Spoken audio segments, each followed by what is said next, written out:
Hello, VC. It's been a minute. Um, that's my bad. I won't get too much into it. Life kind of gets in the way, but I will just say that it's good to be back. And um, when was the last video? I think July. It's been a couple months, obviously. I'm in school now, or taking classes, I should say, and I'm looking for a new job. So that's yeah, kind of a brief update of what's going on. Of course, I have been looking for records that whole time, and a little bit more under a budget right now. That being said, I managed to get some good deals and some good trades online. And first of all, I want to give a big thanks to Chris from First Pressing Goodness for giving me the hot tip about this Facebook listing. This lady listed kind of a vague and generic listing. You know how it usually goes. So basically, she described boxes, like she just has all these boxes of records, and I'm sure most of you that are kind of experienced with kind of buying local in bulk or from bulk vendors. It's usually just a bunch of junk. I was a little worried going in that there wouldn't be anything good. It'd be kind of picked over. There was like a handful of some good LPs, and I picked all those up. Well, the ones I could find anyway. A lot of them were like good titles, but condition was kind of iffy, and I left a lot of those behind. I did make her an offer on 45s, and that's actually the bulk of what I bought was 45s. A couple hundred 45s. I ended up getting I think the price ended up being like 2 or 3 cents a single. So yeah, it ended up being a really good deal. I've already picked through all of them. Or I should say, when I was at her place, I was looking through them, just looking to see what was kind of on top. Saw some good promising stuff. I didn't look through hundreds of 45s, but what I saw was good enough to make an offer on the lot, which she accepted, and I got them home. I had to toss maybe like 10% of them, something like that, just due to condition issues. Some of them, they're kind of brittle, so they end up being like cracked or broken. Some really bad scratches on them, that kind of thing. Like weird burns, where it's not just that it's warped, there's like actual like burns on it where the plastic has melted, that kind of thing. So about 10% of those I tossed. And I would say about 30-40% of the rest of them I put back in another lot and flipped and got my money back, basically. So really, when you look at it, it's like I spent nothing on these 45s, which is cool. And I kind of pulled out the best of the best here. These are all alphabetical just because I've already organized them in my boxes. So just, if you want to skip ahead, if you don't care about 45s, feel free to do that. You know how. So first up here, we've got on the chest label, Lee Andrews, Teardrops and The Girl Around the Corner. Another copy of that with a slightly different label / runout. And also I should mention with these 45s that I bought, they were definitely a solid like 5 or 6 different collections that they clearly came from. There was like a 70s through mid 80s country selection. There you'll see there's a lot of like soul, R&B, funk, that kind of thing. I think there was like 1 or 2 collections of those, and a little more of like a generic 50s and 60s pop. There was a fair amount of easy listening, that kind of thing. Most of that I got rid of. What do we got here? The Avant-Garde, Naturally Stoned, kind of a cash-in psychedelic hippie song. Bill Black's combo, Do It Right Now. Little Jasper on the B-side. This one's pretty cool. The Bluebells, Found a New Love, and Go On, This Is Goodbye. Some cool James Brown. Here's one on the King label, Bewildered, and If You Want Me. And another on Polydor, Talking Loud and Saying Nothing, Part 1 and 2. Here's Eric Burdon and War, Spill the Wine. B-side is Magic Mountain. This one was really enjoyable. Bobby Caldwell, What You Won't Do for Love, B-side Love Won't Wait. Great title here, Booty Butt by Ray Charles Orchestra with Sidewinder. That's a Lee Morgan cover. Busted, Ray Charles. Otis Clay, I'm Qualified, B-side Is It Over. Sam Cooke, Teenage Sonata, If You Were the Only Girl. To Tyrone Davis, Is It Something You've Got with Undying Love. And I'll Be Right Here, Just Because of You. Here's a Deep Purple, Hush, with One More Rainy Day. Another on the King label, this is Bill Doggett with Blip Blop and Tanya. I think this one was instrumental if I remember right. Here's a label I had never personally seen before, Gone Records, The Dubs, Could This Be Magic, and Such Lovin'. The Essex on Roulette, Out of Sight, Out of Mind, and She's Got Everything. Betty Everett with Prove It, and I'm a Woman. Reissue of Respect by Aretha Franklin, B-side is You're All I Need to Get By. Four Tops, Stillwater, Love and Peace. Some Marvin Gaye, really excited to see these. Gotta Give It Up, Part 1 and 2. And You Are the Man, Part 1 and 2, both on the Tamla label. Al Green, You Ought to Be With Me, and What Is This Feeling? Here's one that was sadly water damaged. It'd be a really cool find if it was in nicer condition. This is ZZ Hill, Mr. Nobody Somebody, and The Think People. Some Little Willie John. We've got Fever and Letter From My Darling. Talk to Me, Spasms, and Let's Rock While the Rockin's Good, B-side You're a Sweetheart.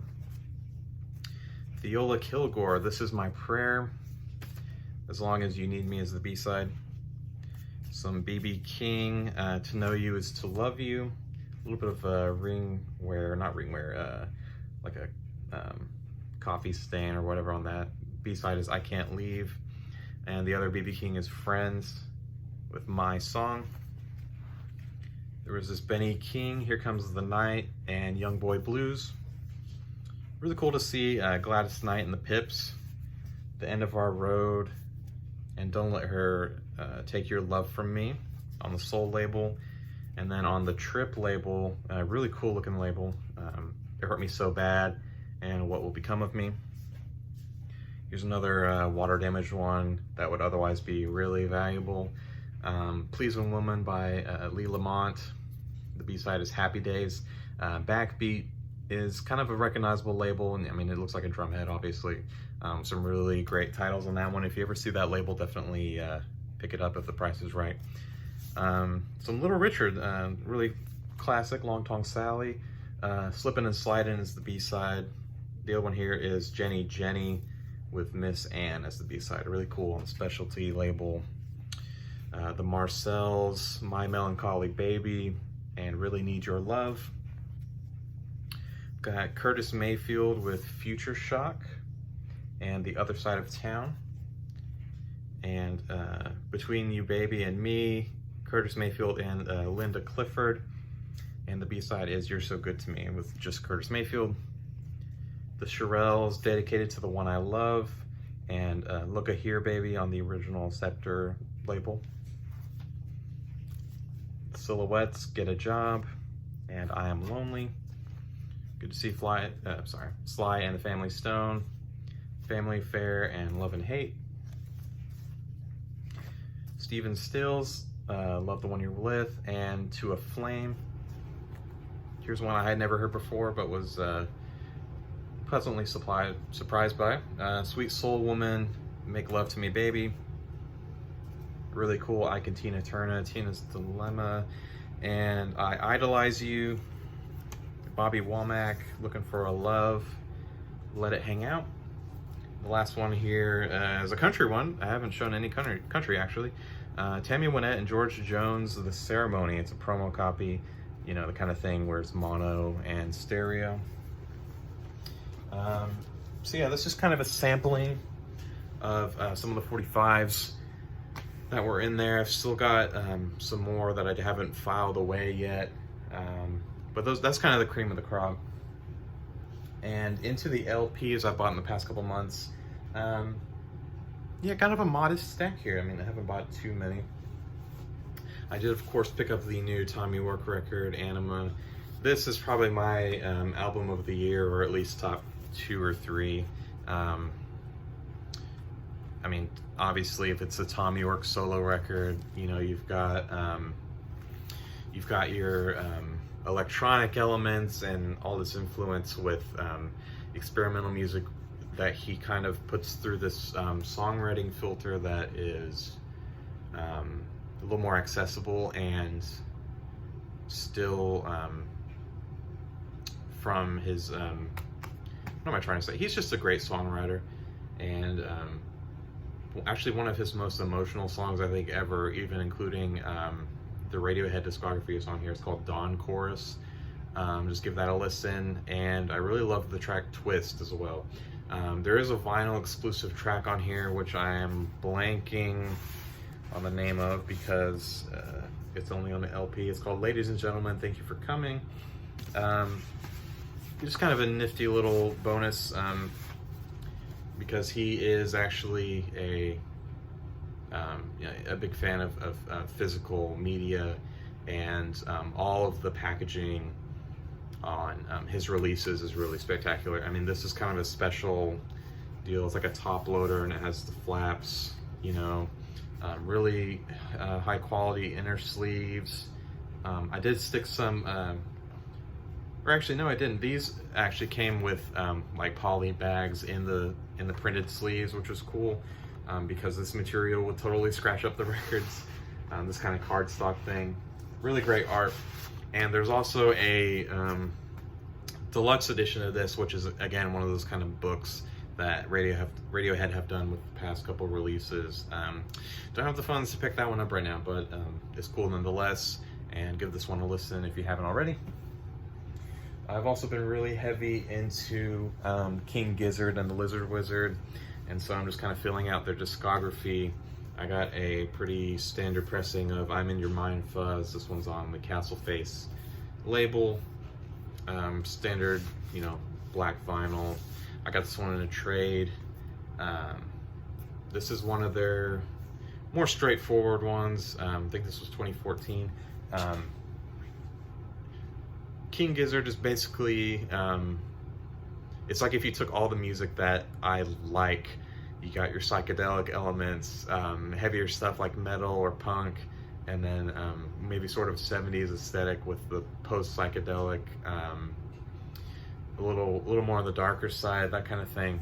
You took all those elements and fused them together into one sound. I think that would pretty much be King Gizzard and the Lizard Wizard.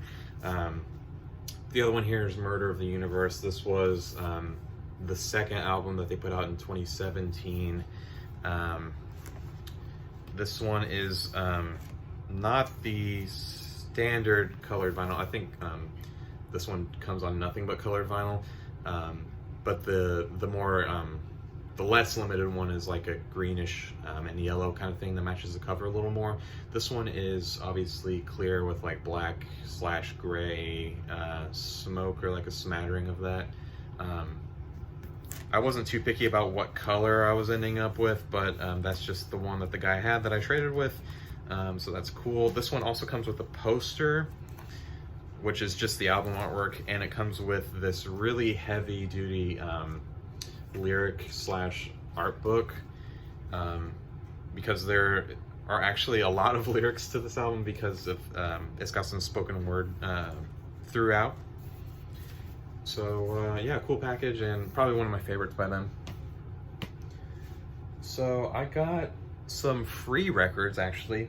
Only one of them I think was worth keeping, but I was just digging through my local Salvation Army, and this guy comes up and he's asking me about the records and what I'm kind of looking for, and he said that he had like a handful of stuff that he, you know, had just like dug out of the closet, and I could come pick him up if I wanted any. We traded phone numbers, that kind of thing, and so I went and got him, and you know, it's kind of what you would expect, like the M Squad soundtrack and Golden Hits of the Platters and you know, country compilations, that kind of thing.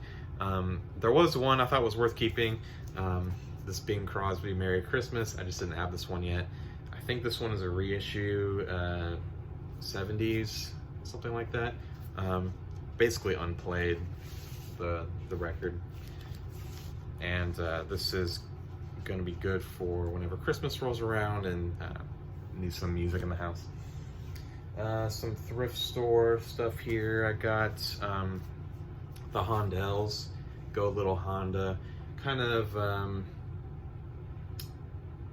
So it's in on that surf rock or surf pop kind of sound, sort of on that Beach Boys vibe with a little bit of a doo-wop element to it. Sort of that guitar sound, you know, totally playing like Fenders and that kind of thing. This one has more of a like a Cars or motorcycle theme, I should say. And the first track on here is Little Honda, which is a Beach Boys cover. And that's probably the most notable thing about it, is the Beach Boys cover. Not a bad record at all, totally worth the 50 cents I paid. And this is a cool mono version. So yeah, it's on the Mercury label, which I'll pull out here. There we go. This one, oh, this was actually from the same person I got the 45s from. Let me pull the other thrift store one out here. This was also 50 cents, just a Halloween sort of themed record. Obviously very timely with Halloween right around the corner. This is just, you know, like a party record. It even says on the cover. It's got sound effects and like instrumentals, spooky music. This will just be fun. That was really cool. And then these I got from the same person, the 45s. These were all $1. So I've got a really clean copy of Buck Owens. I've got a Tiger by the Tail. I was looking on Discogs. This is sort of interesting, just a fun fact. On Discogs, if you look at this listing for this record, the price is kind of driven up because they had just gone through his estate and there were like sealed, like brand new copies specifically from his house or something like that. And someone had bought them and was selling them, and they were selling them with like a certificate of authenticity or something like that. So kind of weirdly drove up the price of this on Discogs for the listing. I mean, it is sold for like $1 and $2 and then like $50 randomly 2 or 3 times. So yeah, that's interesting. But the record itself, you know, it's just Buck Owens. You kind of know what you're getting. And there's no surprises here, but it's just a really solid country record. Been trying to build up my country collection a little bit more. Here's a classic my wife really enjoys, the song Piano Man by Billy Joel. I'm not the hugest Billy Joel fan, but I don't really see Billy Joel around for $1, so there you go. And this one's kind of a shame, it's a water damaged copy of John Cale's Sabotage. This is a live record. It's on the IRS label, or I should say the SPY subsidiary of IRS. Not an amazing record. I'm not the hugest fan of live records, but this one was cool and I couldn't pass it up. And now we move on to more online trading I did, both by the same artist. This first one is my favorite release by them, and I already owned it, but this is a upgrade copy for me. It's Computer World by Kraftwerk. I almost said Autobahn for some reason. This is probably their most, well, not their most popular. I would say Autobahn or even the Man Machine are more popular than this one, but this was their most contemporary, I would say, like the early 80s of that kind of electronic pop sound. I'm pretty sure yeah, pocket calculators on here, which I'm pretty sure was like even got some radio play, that kind of thing. My favorite track is Computer Love, which opens the second side. I think I've talked about this on my channel before, but yeah, just fantastic band. And here's one I had never heard in its entirety ever before. Ralph and Florian, the third record by them, and kind of bridging the gap between their first two records, which are more in a sort of krautrock kind of vibe, a little more progressive rock, with guitars and drums and everything, kind of shifting into their more well-known period. I think the one right after this was Autobahn, so kind of shifting into that period where the songs are a little more floaty. This is a very peaceful record. There's some ambient elements, and it's kind of in that 70s vibe that I like, where you're mixing all those great electronic experimental sounds. You're mixing that with more contemporary instruments. Like you've got acoustic drums on here, percussion, there's flute, there's electric guitar, that kind of thing. And it's not, the songs are, there's vocals on here, but they're sparse and they're few and far between, and I don't know any of the lyrics because, first of all, I'm not sure if they're in German, but even if they are, they're like so buried into the mix, in a good way. I mean that like in a good way. They're buried in there where it's like voices as an instrument. So this is on the Vertigo label. This is a US pressing, and it's a first US pressing because of the typo there on the album title there on the second line, Kraft and Florian. So yeah, that's kind of a fun little goof. I think on later pressings it was corrected, still on the same type of label though. So really cool to finally own this. 5 years ago, I only know it was 5 years because Josie Records just celebrated their 5-year anniversary yesterday. But Josie Records in Dallas, they had just opened, and you know how it is whenever a store first opens that has been planning on opening for several months. They have such great stock because they've been hoarding records and just buying as many as possible in preparation for opening. And so I went within like the first week or two of them opening, and they had some great stuff. I got some great titles that even still are some of the best in my collection. Lots of Brian Eno, Talking Heads, that kind of thing. And they had a copy of this, and I passed it up because I was a little over budget, and I regretted it ever since because I had never seen another copy in person.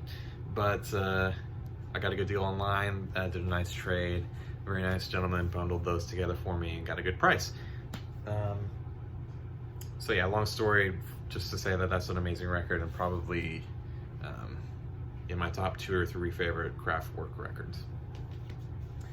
Here's another one that I had been hunting for a while. These last, or 2 of these last 3 are from the same place. I won't say they're a thrift store finds because I kind of feel like that implies cheaper prices. Not that these weren't a deal, but they were in more of like an antique mall setup where there's a, you know, there's a lot of booths with separate vendors, that kind of thing. And there's a vendor that deals in records, obviously, and I think he actually opened another booth in some antique mall up in Carrollton or Mesquite, Texas, something like that. So yeah, he's kind of all over the Texas area, but he gets some good records in, arguably sometimes better than the actual record store here in town. I think he just puts in the effort to go out and find the records. Anyway, I'm moving on. This is the debut record by the Electric Prunes. I had too much to dream last night, and actually it's just called the Electric Prunes. It's kind of known for the hit I Had Too Much to Dream last night, featured on the Nuggets comp. This is a mono press, super cool to find. This is the nicest condition copy I've ever seen, on the tricolored Steamboat Reprise label. And I noticed, I've seen these before, like at record shows and stuff. You can see some scuffing on there, nothing too crazy. But it is nice to see. I noticed with a lot of these 60s reprise pressings, especially the ones with the Steamboat label, they get this kind of milky haze to them. I'm not sure what that is. I've only consistently seen it on this exact label, though, like Kink stuff. I've seen a copy of this with that issue. Really weird thing. I don't know if it's some reaction to a specific vinyl formula they use to press their records, but I don't really see it happen consistently with other labels, and I don't know what the deal is. It could be a reaction with certain types of sleeves or cleaning products back in the day. But I've also seen other people talk about it, like online and in person. I think someone in the VC a while ago had mentioned that kind of issue with reprise stuff. So it's a well-documented thing. But anyway, it's nice to see a copy of that without that issue. And here's another one I got the same day. Sort of a pricier record, if you can, or pricier online. I got a good value here. The debut record by Sir Lord Baltimore. This is Kingdom Come. Really great album artwork. This one's also on the Mercury label. You can see there. This one, what is the deal with this one? Heavy metal. So I think it was in the Cream Magazine review for this one. It's the first, or considered to be the first instance of the phrase heavy metal used by the critic in the review. And that's pretty apt. If you're a fan of that early 70s hard and heavy, Black Sabbath, Led Zeppelin, you know what I'm talking about. This is for you. You probably already know this one. If not, then give it a listen. See what you think. If you're a fan of those kind of bands, this is pretty much what you still hear to this day with musicians kind of copying the sound, or not copying, but they're very clearly heavily inspired by the classic sound of just really fuzzy or super overdriven guitar, just pounding drums and wailing vocals.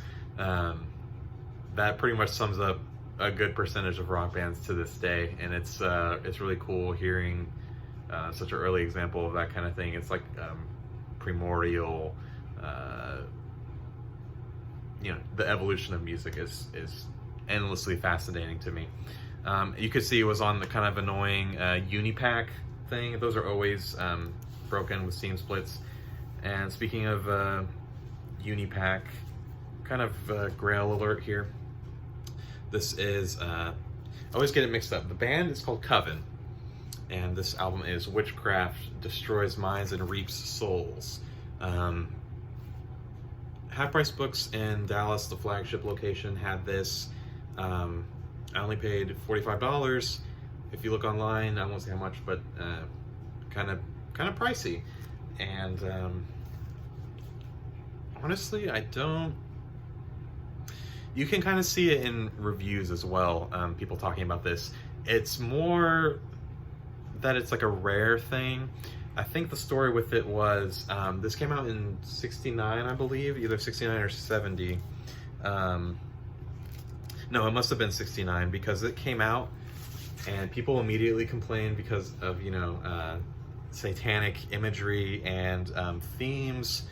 I mean, there's a black mass there, and the lyrics, and what is the whole one of the tracks on the second side, it's just called Satanic Mass. It's a 13-minute track, and it's not even a song. It's like a